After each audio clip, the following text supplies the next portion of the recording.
My name is Krishna Lakaneni. I'm the CEO and President of ROI MediaWorks. Today we are bringing you some tips on websites, like in terms of usability, navigation, and what a best looking website should have, and what sort of impact that it can have on your website visitors.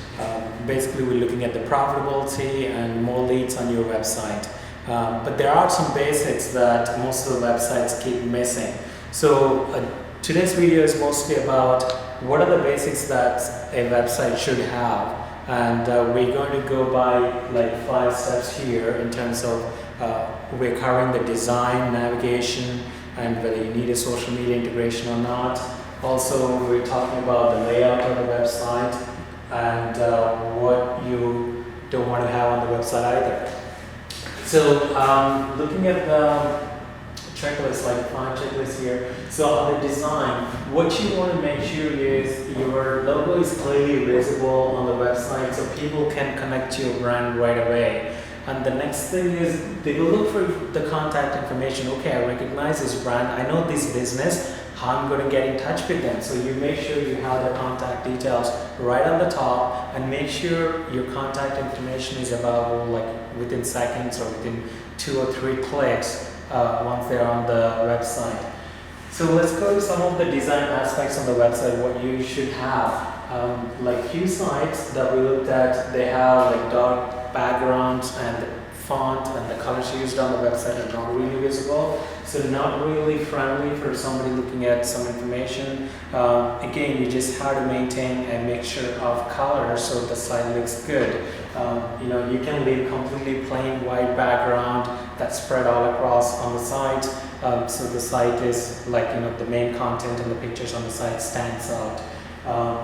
The other thing is slideshow.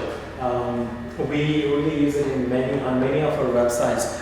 We use that as like a sweet spot for the business. So what is the key message we're going to communicate to our clients, and how we're going to visualize it. So how we combine a message with the picture and make sure you have it in a slideshow. So you got 3 or 4 slideshows going on, and you're testing different messages on every slide. So you know what your clients are looking at, and when they click on one of the slides, they go to your page. So if you have a particular site that's getting most of the visits, basically that giving you some information on, my clients are more interested on these services. So you can adjust the slides as you need it. So the contact details, we talked about this. Make sure you have the contact details right on the top and repeat it somewhere on the website so they can find your phone number and the person they want to talk to you, so they can find this contact information right away.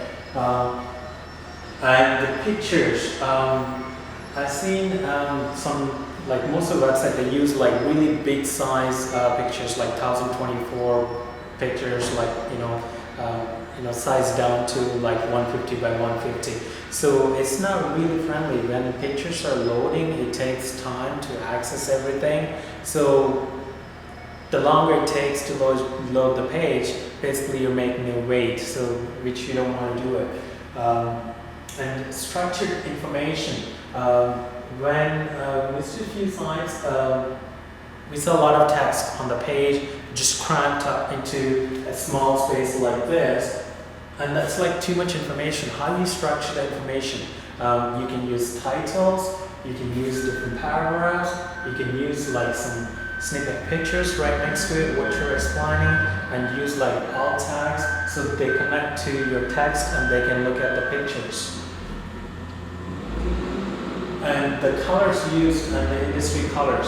Let's say you're in the restaurant industry or a hotel, whatever business you're in, normally there's a trend most of these corporate websites follow. So these are the colors you need to look into.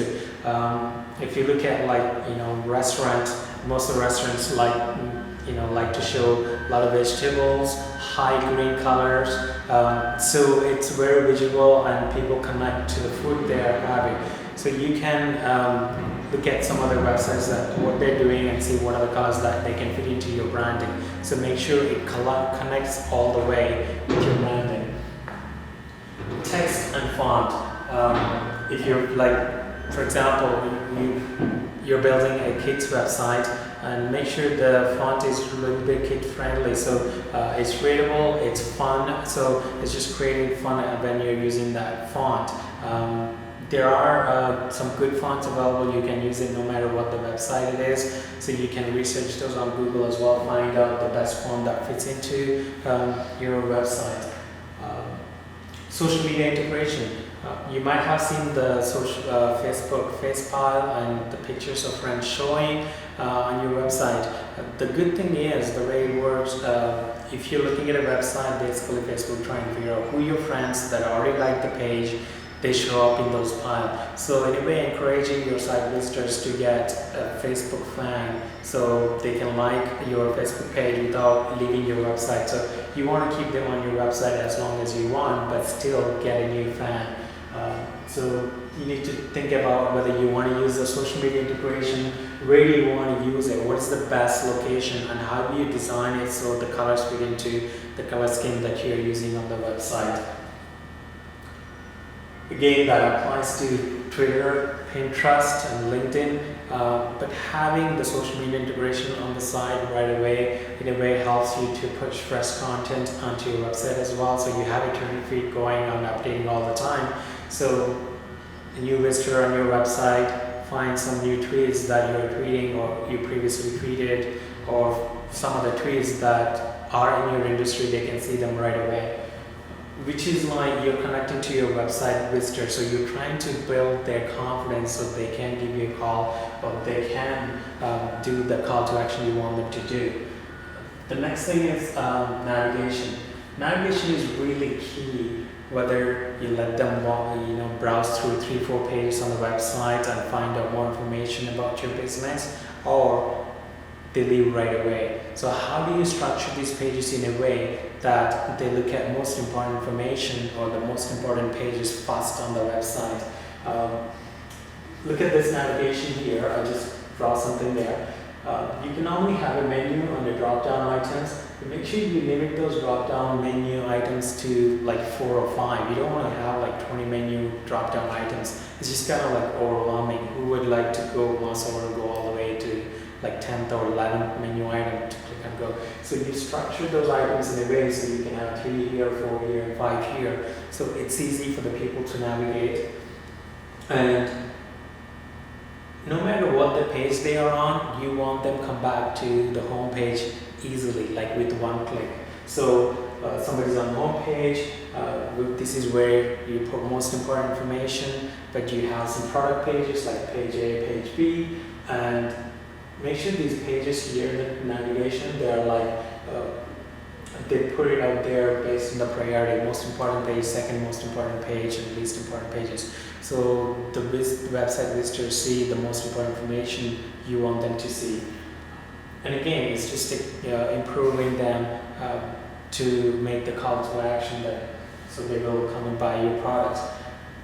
So here it's the same thing again, but this is the home page. They're on page A, page C, or no matter what the page are, they're coming back to the home page.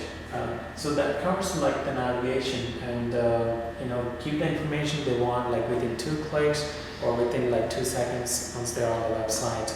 I'm just throwing the numbers from the top of my head, but this is actually research documents out there on Google, so you can find them easily and find the numbers that are really fitting into your industry niche. Let's go to the pictures and videos.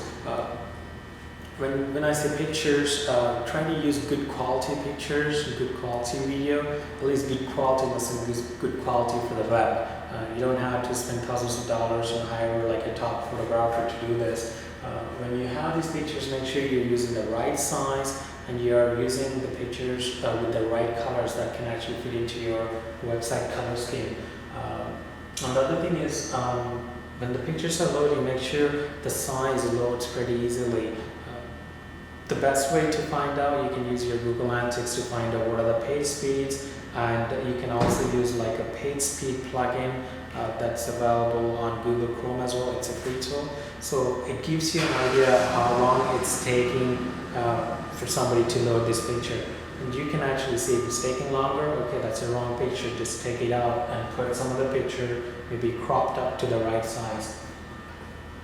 videos. You can use like videos to put like introduction about your business. So that's kind of like your sales pitch to your website visitors in terms of what you're selling, what are the services you have. Again, you don't autoplay the video. Some people get annoyed and might leave right away. They might be your customer. So you can actually test this, whether how many people autoplay, like stopping it after autoplay, or are they playing the video. You can look at those details from your YouTube analytics, so you know how many people are actually pausing the video. So you can decide whether you want to play the video right away or not. But in my experience, I don't like sites that play loud music and loud flash and that plays right away. It's just kind of like annoying. I mean, sometimes we do look at these websites when we are at work and nobody likes playing loud music, just when colleagues are around. So it's not really a good thing. And using flash and autoplay and audio, again, the same principles. If it's not helping your website, please don't do it.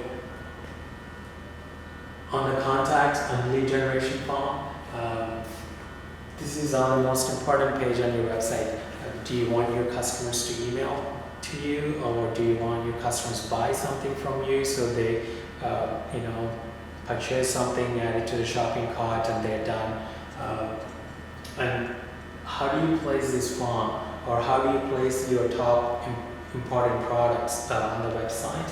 You need to test it. Like, do you want to have the contact form right on the home page, or show the best-selling products right on the home page? It's like, when you go to sites like Amazon, they sell these are the top-selling products. So there is a reason why they do that. They're trying to sell more of those best-selling products. So how do you prioritize those products?